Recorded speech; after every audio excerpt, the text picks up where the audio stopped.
email that you guys have provided with us. These will not be sent to like the ambassador email, so don't worry about checking that Marist AMB account. These are going to your personal email. So how are you going to get compensated for this? It's right here, all these hours. So we go by an hours system. So as you can see, we have allocated certain hours to certain activities, and all of these hours in total add up to priority points. So there is 16 ambassador hours necessary to stay in the program and receive 1 priority point. There are 26 hours necessary to receive 2 priority points. And then if you go above and beyond, you will most likely be recommended to become a tour guide, greeter, student assistant, etc. So we don't want you guys to see this as, hey, I can do that and that's it. These aren't limits. This is just the absolute bare minimum that you guys need to get these priority points. We strongly, strongly encourage you guys to go above this. I can tell you guys right now, all the people that we just recommended to be tour guides and have permanent positions in the admissions office, we're well into like the 30s, 40s. One kid like reached like 50 something hours. So we really, really want you guys to get as involved as possible. Some of these projects, for lack of a better term, are specific to a certain semester. So for example, move-in obviously only happens during the fall semester at the beginning, and that's when you guys come back early to campus. We'll pay for you guys to come back early, and you help us move in the freshmen in champ. But other than that, these are the amount of hours that you get for doing certain things. We have general meetings throughout the semester. This semester we have 5 general meetings. We had the first one the first week when we were back. So you guys missed that because you're not yet trained. However, this training makes up for that. So you guys are going to be able to go to the remaining 4 general meetings. General meetings are mandatory. Even if you have the 16 or 26 ambassador points and you guys are set with points, you still need to come to the general meetings because these are where we're going to tell you all the information, update you guys, etc. This is how you're going to also get to know other ambassadors. So you guys are required to come. We obviously understand that certain things come up and that you guys are involved in a lot of other things. That's why you're chosen. You are very well-rounded people. So if you guys can't come, you have to email us with an excuse 24 hours after the meeting. If you do not give us an excuse, then we have a strike system, kind of like 3 strikes, you're out. So if you don't get an excuse and you miss the meeting, then you get 1 strike. Other strikes include like missing a shadow day, not showing up for a meet and greet, etc. Basically doing anything without any notice, and it's really not showing up. So you can get 3 strikes, you're out. But other than that, this is how the hours fall. Any questions regarding hours, how you're compensated? What's move-in day? Yeah. So at the beginning of the fall semester, we email. It's literally, we are in the bottom of champ. Who was here, the freshman? Yeah, so you guys just pulled in, opened your doors. People took stuff and you just didn't see it and it was in your room later and you're like, oh, this is nice, I can unpack it. We are the people that take it and we put it in the elevator and we make sure it gets up there, and you are the one that gets stuffed in the elevator. Literally will climb on stuff in the elevator and Dan will be like this in the elevator and it's closing and it's like, oh, bye Dan, with all the stuff piled up. So move-in is when we physically move all this stuff. Yes, we're literally moving people in, and we do it in champ, so we're in the tallest building. It's a great workout. With the It's most so people. Great time. You get, but because you guys get to be here for the freshman move-in, and because freshmen move in before everyone else, we pay for you guys to come a couple days earlier so you guys can set up all your stuff before any of your housemates or your roommates. We give you guys lunch, and it's a really, really fun day just being there with all the new freshmen. And I'm sure you remember move-in day. You're all like, oh my god, I'm here, it's here. So this is really, really fun day. That's what move-in is. Any other questions? Hours, what we do? Oh, is it by semester or year? Thank you. These are by semester. So one priority point, 2 priority points. That's how you get your priority point reports and stuff. It's by semester. So all of this is by semester. And they don't carry over, say you got 28 and you want 2 of those hours to carry over to the next semester. It doesn't happen that way. Whatever you get during that semester is that semester. Anything you do on break, like winter break, counts for spring semester. So if you guys go into a high school visit during your winter break in December or January, that's going to count for the spring semester. Any other questions? So then summer would count for fall. Summer would count for fall, exactly, yeah. And that's only because when we need to send in the priority points, it's by the end of the semester. So we need to send in the reports and we need to tell college activities how involved you got by the end of each semester. Okay. So social media, calls our social media person. Do you want to talk about social media? Okay, so how many of you guys are following Marist on Instagram? Are any of you not following Marist on Instagram? You can leave. I'm just kidding. Okay, so follow all this stuff. Follow Twitter, the Facebook pages, the Instagram. Also follow the Snapchat. That's a new thing we just started last semester. Really excited about it. So social media is definitely one of those things that helps us get engaged with students, particularly if they're far away, if they're international students, if they can't visit campus. So we want to be trying to create a student experience for them via social media. So we want you guys to be involved with that. So I work with Brian Atfel, who is the Director of Online Initiatives and Social Media, also one of the directors of our program, and we try to create this social media experience for prospective students and also for the current students and alumni. So the first thing is Foxtails, like Kate mentioned, that's what she runs. If you're interested in writing or you're interested in editing, you want to be talking to her, you just send an email to Marist Ambassadors and ask for Kate and she'll get you involved. The Tumblr is kind of something we don't really do anymore. YouTube, if you're interested in videos, we do videos all the time. We do an open house video. Was anybody here for open house? Did you see that whole dance thing that we did in the gym? Yeah, that was our group did that. So we do those. The Pinterest, that's what Steph Shell runs. The Instagram, I run that. The Twitter, I run that with Brian. And then the Marist AMB Twitter, all of us have access to. And the Marist AMB Twitter is something that we really want you guys to be particularly involved in. We really want you guys to be tweeting at students, tweet at Marist AMB, because that's the social media account that we told them to follow in their acceptance packets. In regards to Facebook, you can just follow Marist College. That's just a giant page that literally 20,000 people follow. A lot of people's parents follow that, so just so you know. And then we also have our own Facebook page, which we try, to be active on. And then again, the Snapchat, Marist College, Dan's helping me come up with some awesome ideas for that. We're also starting Periscope videos to try to interact with students live. So we're, stay tuned for that. And then also, this is something that Dylan always says, on social media, you are now representing Marist College in addition to just representing yourself. So don't post anything that your grandma wouldn't want to see you doing. So just keep that in mind. So if you have any questions about anything, send an email to Marist Ambassadors, and I will direct you to whoever is in charge of those particular things, or I will reach out to you myself. I'm going to send emails regularly about opportunities with the social media group, though, and with these activities.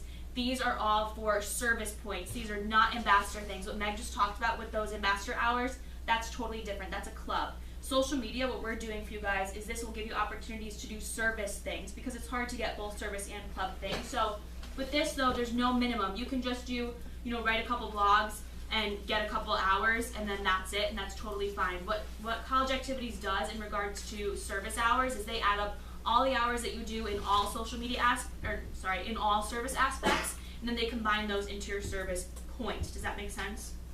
So whatever you guys want to get involved in, same with ambassadors, whatever you want to do is fine. There's no minimum, there's no requirements. You can just have fun with it. Awesome. And with the Snapchat, follow it. It's not just we're not gonna follow you back, so we won't see your stupid stories.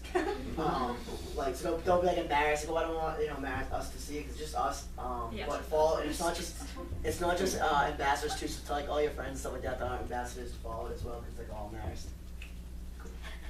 And another thing about the hours is that if you guys do a lot with social media and you are racking up these service hours with this service group, and you realize that, hey, I got my service hours through volunteering with campus ministry and I don't have any club hours, you guys can email us at the end of the semester and say, can you put all my service hours, count them towards club hours, and then we will count them towards club hours, and hopefully that will bump you up to 1 or 2 priority points, whatever you might want. We're very flexible with the hours. So does this or does this not count for the 16 minimum? This does not. This is something that's separate. However, when it comes to the end of your time, let's say you're at 14 hours. for ambassador for club, but you have like 20 service hours. You can say, hey, can you count XYZ amount towards whatever, and we'll send you guys an option at the end of the semester. We lay it all out and give you guys options of what you really want to do. But think of them as two separate things because that's what we want them to be, and it's easier for you guys, it's easier for us. Any other questions on that right now? Yeah. The Marist Ambassador, is that run by the board or is that there's actual? Yep, it's run by the board. Yep, and then the Marist is run by Brian and myself. Yes, any other questions on that? Yep, next. Those are just fun pictures. Okay, so we want you guys to be, again, now that you're ambassadors for the college, we really want you guys to be sharing your experience. If you're abroad, if you get a lot of Marist gear for Christmas, if you're Megan and you're in front of a cool wall, you know, just be sharing those pictures, tag hashtag Marist, hashtag my Marist, hashtag Marist Monday on Mondays, and just have fun with it because we'd love to share all of your pictures, and we'll get into that opportunity in a second. Yep. Oh, all right. So if Brian was here, he'd be very adamant about talking about this. So just really quick, in regards to, you guys will meet him. In regards to Marist, we really try to make sure that you guys are understanding how we want to brand ourselves. So who is Marist? The power of a global university with the personal touch of a leading liberal arts college. So we want you guys to be thinking big, even though we might be a little bit smaller. And we'll go into that. So there's three things that we want you guys to be thinking of Marist. It's kind of in three different pots. If you could group everything about Marist in three different pots, it would be these three things. The first one is care. So from the moment you arrive on campus, Marist students experience an environment of caring that will remain with them for the rest of their lives. So everybody holds the door open for you. The lady in the cafeteria, dining hall, wants to see how your day was. The guys who swipe in your freshman, dorm, they always want to ask if you had a good night out. Like all those kinds of things. Holding the door. Yeah, I started with that. Okay. So all those kinds of things, those are, what make Marist Marist. The fact that so many alumni come back for alumni weekend and, the Red Fox families, all that kind of stuff. That's one of the things that really makes us who we are. The next one is explore. One of the things that we really pride ourselves on is how much study abroad we have, but it's also in regards to, exploring your career path, exploring yourself. So every Marist student benefits from a culture that inspires them to explore a wealth of academic programs and opportunities. A global mindset is pervasive at Marist, with every student participating in a transformative educational experience. So this is also in regards to your majors. Like let's say for myself, for example, I'm business and fashion. I explored both of those aspects and put them together. Or Meredith is doing comm, but she's also doing legal stuff, and she's pursuing that. So there's so many opportunities here, and we want people to know that you can explore whatever you want to do, and you can make that happen here. So try to talk about that when you do social media stuff.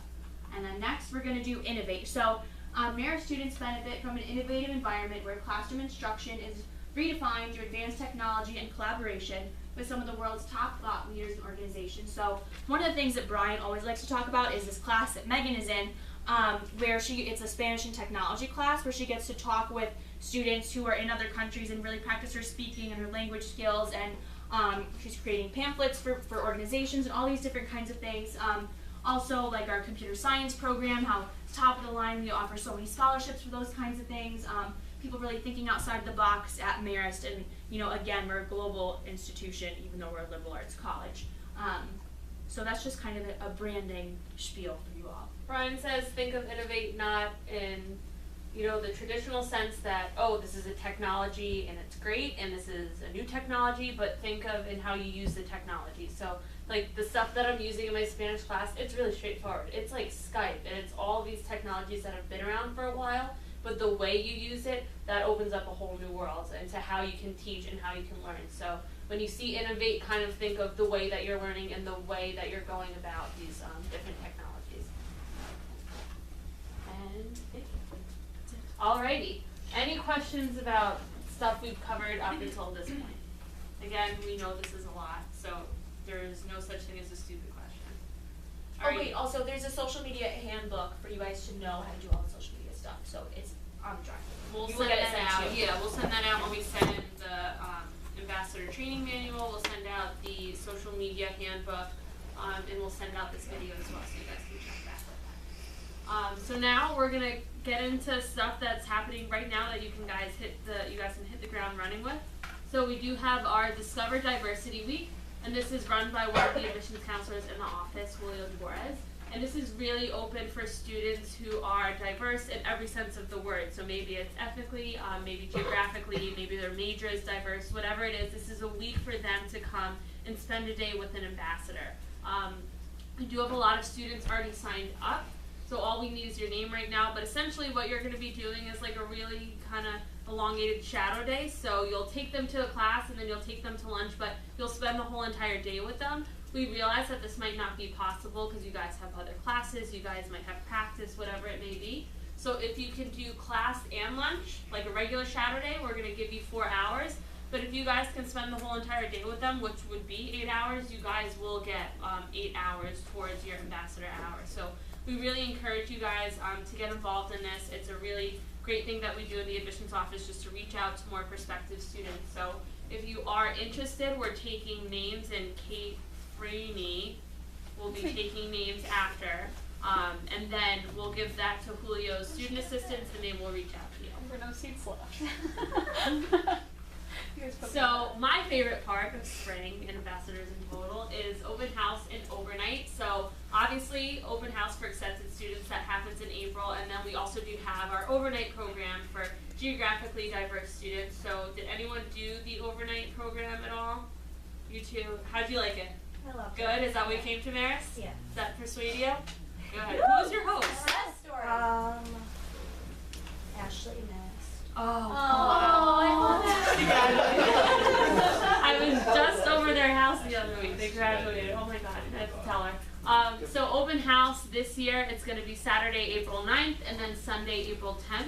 So we will reach out to you guys and ask for volunteers. We usually have students just stationed around campus, just helping direct where everyone is going and then just talking to them again, kind of like a big meet and greet. And then we do have our accepted student overnight program. So we want as many hosts as possible. We usually accept 50 to 55 students into our overnight program, but we do want a long list of hosts to choose from, and we want to hopefully choose you guys. So in this slide that we're going to send out, you guys can click this link, and it's just a host form just to sign up. It's asking you about like basic information, like name, where you live, what your major is in, what classes you have on Monday. Just so you guys know who aren't familiar with the overnight program, the students that are invited to the overnight program, they come to Accepted Students Day on Sunday. So they do all the regular accepted student activities during the open house.